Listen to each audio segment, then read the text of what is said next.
അച്ഛൻ ഈ എക്സോർസിസിൻ്റെ ഇടയ്ക്ക് ഇപ്പോൾ പിശാജ് സംസാരിച്ചിട്ടുണ്ടോ അച്ഛൻ്റെ അടുത്ത്? പിശാച് ധാരാളം കാര്യങ്ങൾ പറയും, സംസാരിക്കും. പക്ഷേ എനിക്ക് കിട്ടിയ വെളിപ്പെടുത്തലനുസരിച്ച്, എൻ്റെ ഇൻസ്പിറേഷൻ അനുസരിച്ച് പിശാചിനെ കൊണ്ട് സംസാരിപ്പിക്കുകയില്ല. സംസാരിക്കാനായിട്ട് തുടങ്ങും. ഞാൻ പറയും, shut up your mouth, I am not listening you, I don't want to hear anything from your side. അങ്ങനെ പറയുമ്പോൾ അവരുടെ വായടഞ്ഞു. അല്ലെങ്കിൽ അവർ തെറി വിളിച്ചു പറയും.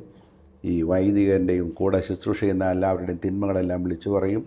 അല്ലെങ്കിൽ അവർ ഒത്തിരി സ്റ്റോറീസ് പറയാൻ തുടങ്ങും. ഞാൻ അവിടെയായിരുന്നു, ഇവിടെയായിരുന്നു, അങ്ങനെ ചെയ്തിട്ടുണ്ട്, ഇങ്ങനെ ചെയ്തിട്ടുണ്ട്, ഇങ്ങനെയൊക്കെ പറയും. ഞാൻ ചെയ്യുന്നത്, ഇവരെ ആദ്യമേ തന്നെ ഇവരുടെ വായ ബന്ധിക്കുന്നു. നീ സംസാരിക്കാൻ പാടില്ല, ഞാൻ നിൻ്റെ സംസാരം കേൾക്കാനല്ല വന്നിരിക്കുന്നത്, ഞാൻ പിശാച് സംസാരിക്കുന്നതല്ല കേൾക്കുന്നത്. കാരണം അങ്ങനെ സംസാരിക്കുന്നത് കേൾക്കാൻ പോയി കഴിഞ്ഞാൽ കൺഫ്യൂഷൻ ഉണ്ടാക്കുകയും നമ്മളെ കൺഫ്യൂസ്ഡ് ചെയ്യുകയും നമുക്ക് നമ്മുടെ പ്രാർത്ഥനകൾ ചെയ്യാൻ പറ്റാതാവുകയും നമുക്ക് തന്നെ ഒരു ചിന്താക്കുഴപ്പം ഉണ്ടാക്കുകയും ചെയ്യുകയാണ്. അതുകൊണ്ട് ഞാൻ ഒരിക്കലും ഇവരെ സംസാരിക്കാനായിട്ട് അനുവദിക്കാറില്ല. അങ്ങനെ ഒന്നോ രണ്ടോ വാക്കുകൾ ഉപയോഗിക്കുകയാണെങ്കിൽ നമ്മൾ അതിനെ ഉടനെ തന്നെ ഒരു അടിച്ചമർച്ച ചെയ്യുന്ന പോലെ തന്നെ അതിനെ ഒരു കമാൻഡ് കൊടുത്ത് അവസാനിപ്പിക്കണം. ഒരു സ്ത്രീനോട് പറഞ്ഞു, ഞാൻ നിൻ്റെ രക്തം കുടിക്കുമെന്ന് പറഞ്ഞു.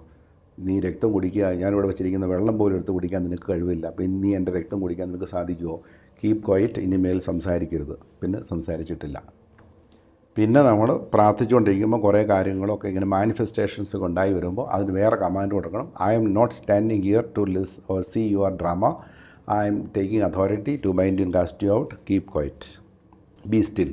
അങ്ങനെ പറയുമ്പോൾ പിന്നെ അവരൊന്നും ഒരു മാനിഫെസ്റ്റേഷനും പോകുന്നില്ല. ഇനി അങ്ങനെ മാനിഫെസ്റ്റേഷനിലേക്ക് പോവുകയാണെങ്കിൽ 4 പേരെ തയ്യാറാക്കി നിർത്തിയിട്ടുണ്ട്. 4-6 പേര് ഇവരെ കൺട്രോൾ ചെയ്ത് പിടിച്ച് അവിടെ ഇരുത്തണം. അങ്ങനെ ചില ആളുകളിൽ മാത്രം ഇങ്ങനെ ഇത്തരത്തിലുള്ള വയലൻ്റ് നേച്ചർ കാണാറുണ്ട്. പക്ഷേ അത് 2-3 മിനിറ്റേ കാണുകയുള്ളൂ. ആ സമയം കൊണ്ട് നമ്മൾ ഈ പ്രാർത്ഥനയൊക്കെ ചെയ്ത് ആ ഒരു വയലൻ്റ് സ്പിരിറ്റിനെ നമ്മൾ ബന്ധിച്ച് ബഹിഷ്കരിച്ച് ശാസിച്ച് നിർവീര്യമാക്കണം.